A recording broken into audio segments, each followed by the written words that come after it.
नमस्कार मित्रांनो, नर्सिंग एक सेवा मी आरोग्य त्या चॅनलमध्ये मी अक्षय तुम्हा सर्वांचं मनापासून स्वागत करते। मित्रांनो, तुम्ही जर माझ्या चॅनलवर नवीन आले असाल तर चॅनलला सबस्क्राईब करा, व्हिडिओला लाईक करा आणि शेअर करायला नक्कीच विसरू नका।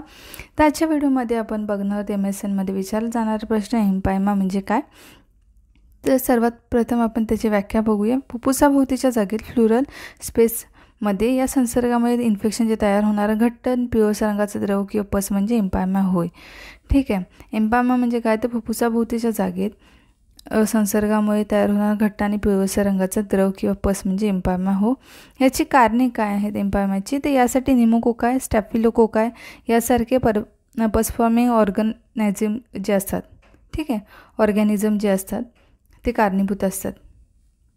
मग त्याच्यामध्ये निमोनिया, ठीक आहे, हे एक कारण आहे। म्हणजे ब्रँकिओटिसिस, लंग अपसेस, छातीवरील जखमा, सेप्टिसिमिया ही कारणे आहेत एम्पायमाची।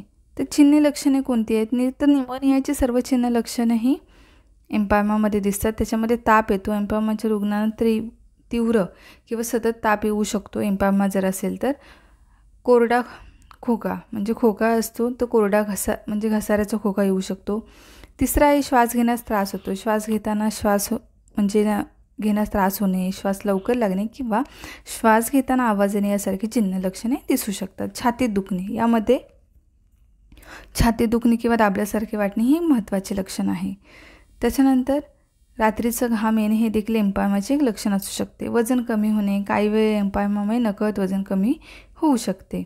त्याच्यानंतर थकवा, वृद्धांमध्ये एम्पायमामुळे थकवा आणि अशक्तपणा येऊ शकतो। त्यानंतर निमोनिया झाल्यानंतर एम्पायमा कधी होतो, तर निमोनिया झाल्यानंतर सर्वसाधारणपणे 1 आठवड्यानंतर किंवा 2 आठवड्यानंतर एम्पायमा झाल्याचे दिसून येते। सर्वसाधारणपणे निमोनियासाठी जो औषधोपचार चालू असतात त्याचा काही उपयोग होत नाही व रोगामध्ये सुधारणाही दिसून येत नाही। रोग जास्तच जातो, रोगी फार अशक्त होतो, भरपूर घाम येतो, परत ताप चढत जातो, धाप लागते, खोक्याची तीव्रता वाढते। त्याचं रोगनिदान आपल्याला एम्पायमाज आहे कसं करायचं आहे, तर छातीची क्षकिरण म्हणजे तपासणी करणे, एक्सरे काढणे, फ्लुरल ॲस्पिरेशन केले असता अगदी गडू मिश्रित फ्लुरल फ्लूइड बाहेर येते, यावरून रोगाचे निश्चितीकरण होते। काढलेला द्रव तपासून कोणत्या प्रकारचा आहे, जंतू आहेत व कोणत्या अँटीबायोटिक्सना सेन्सिटिव्ह आहे हे पाहिले जातात। त्यानंतर उपचार काय करायचे ह्याच्यावरती, तर तपासणीच्या रिपोर्टवरून योग्य अँटीबायोटिक्स आपल्याला सुरू करायचे। रुग्णाला पेनिसिलिन हे अँटीबायोटिक ठरते उपयोगी। फ्लुरल ॲस्पिरेशन करून फ्लुरल कॅव्हिटीमध्ये पेनिसिलिन हे औषध घालतात। ही कृती वरचेवर करावी लागते।